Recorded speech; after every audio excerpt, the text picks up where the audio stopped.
రేవంత్ భయపడుతున్నారా, భయపెడుతున్నారా? తెలంగాణలో political heat అంటే ఒక అంశాన్ని మనం గమనిస్తే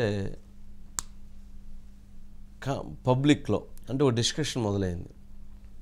ఎవరైతే ప్రభుత్వంలో ఉన్నటువంటి వారు గత ప్రభుత్వంలో చేసినటువంటి తప్పులని ఎస్టాబ్లిష్ చేస్తున్నారు, అప్పుడు ముఖ్యమంత్రి గారు భయపెడుతున్నారు అంటున్నారు.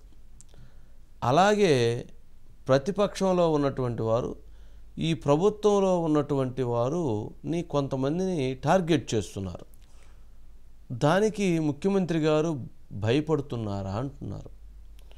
ఒక అంశం ఏంటంటే, చాలామంది అధికార యంత్రాంగం అవినీతి సామ్రాజ్యంలో మునిగి తేలారు. ఒక శివబాలకృష్ణ అనేటువంటి ఒక వ్యక్తిని మాత్రం ఇప్పటివరకు ఐడెంటిఫై చేశారు.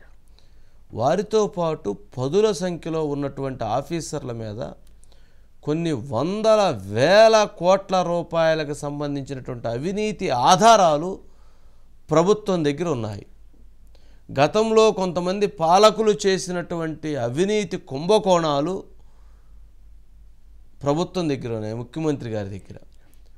సరే, రాజకీయ నాయకులను ఇప్పుడే టార్గెట్ చేయటం ఎన్నికల ముందు కరెక్ట్ కాదేమో అని అనుకోవచ్చు, కానీ మరి ఇప్పుడు ప్రభుత్వంలో గతంలో దోపిడీ చేసినటువంటి అధికార యంత్రాంగం ఇప్పటికీ వారు అలాగే ఉంటే, వారి విషయంలో ఇంకా కూడా ప్రభుత్వం మేనమేషాలు లెక్క వేస్తుంటే మరి ముఖ్యమంత్రి గారు భయపడుతున్నారా అని అనుమానాలు కలగక మానదు. దేనికి భయపడుతున్నారు, ఎందుకు భయపడుతున్నారు, ఎవరు భయపెడుతున్నారు అన్నది రేవంత్ గారికి వస్తున్నటువంటి ప్రశ్నలు. అమ్మో, ఆయన తక్కువ మెజారిటీ ఉంది కావాలా, గట్టిగా వర్క్ చేస్తే వాళ్ళు మళ్ళీ ఇదైపోతారేమో, ప్రభుత్వానికి ఎక్కడ ప్రమాదం వచ్చిద్దేమో అని కొంతమంది, లేదు ప్రభుత్వంలో ఉన్నటువంటి వాళ్ళే కొంతమంది ఈ అధికార యంత్రాంగంతో కాంప్రమైజ్ అయిపోయి వారే ముఖ్యమంత్రి గారి మీద ఒత్తిడి చేస్తున్నారనేటువంటి వాళ్ళు మరికొంతమంది, మరికొంతమంది ఇక్కడ ఉన్నటువంటి ప్రభుత్వంలో ఉన్నటువంటి వారితో కొంత లాలూచి కుదుర్చుకొని గతంలో మేము ఇంత దోపిడీ చేశాము, ఆ దోపిడీలో ఇదిగో మీకు కూడా ఈ చిటికెడంత వాటా అని చెప్పని గతంలో వాళ్ళకు ఒక చిటికెడు ఇచ్చాము, మీకు కూడా ఇప్పుడు ఒక చిటికెడు ఇస్తున్నాము అని చెప్పని వీరికి కూడా ఏమైనా వాటాలు ఇచ్చి ముఖ్యమంత్రి గారిని ఇష్యూని డైవర్ట్ చేసే విధంగా తీసుకెళ్తున్నారా? అందుకు అంటే ఇలాంటివి చాలా జరుగుతున్నాయి. కాంగ్రెస్ పార్టీ అధికారంలోకి వచ్చిన తర్వాత ముఖ్యమంత్రిగా రేవంత్ రెడ్డి ప్రమాణ స్వీకారం చేసిన తర్వాత జరుగుతున్నటువంటి అంశాల విషయంలో పరిపాలనాపరమైనటువంటి దాంట్లో బలంగా వెళుతున్నప్పటికీ కొన్ని విషయాలలో జరగాల్సినటువంటి చర్యలు జరగటం లేదు. ఏదో నామకే వాస్తే తూతూ మంత్రంగా అనే విధంగా వెళ్ళటం వెనక ఏం జరుగుతుందన్నటువంటి అనుమానాలు బలంగా ఉన్నాయి. మరి వాటికి సంబంధించి బైట్స్ ఉన్నాయి సార్, చూడాలి. బైట్స్ ప్లే చేయండి. అసలు వాళ్ళ నాయకుడు ఎందుకు రాలేదు, ఎందుకు ముఖం చాటేసిండు అంటే, ఈరోజు ఇక్కడికి వస్తే వీళ్ళకెవ్వరికి విలువ లేదు అధ్యక్ష. పార్టీలో వీళ్ళ మాటకు విలువ లేదు, మనుషులకు విలువ లేదు.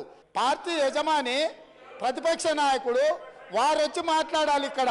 వారు ఎందుకు ఈరోజు ఇంత ముఖ్యమైన కృష్ణానది జలాలకు సంబంధించి శాశ్వతంగా తెలంగాణ రైతాంగం జీవితాల మీద మరణ శాసనం రాసే పరిస్థితులు ఉత్పన్నమైతే వారు సభలోకి రాకుండా, ఈ సభలో జరుగుతున్న చర్చలో వారి అభిప్రాయం చెప్పకుండా, వీరు చెప్పే అభిప్రాయానికి ఎలాంటి విలువ లేదు.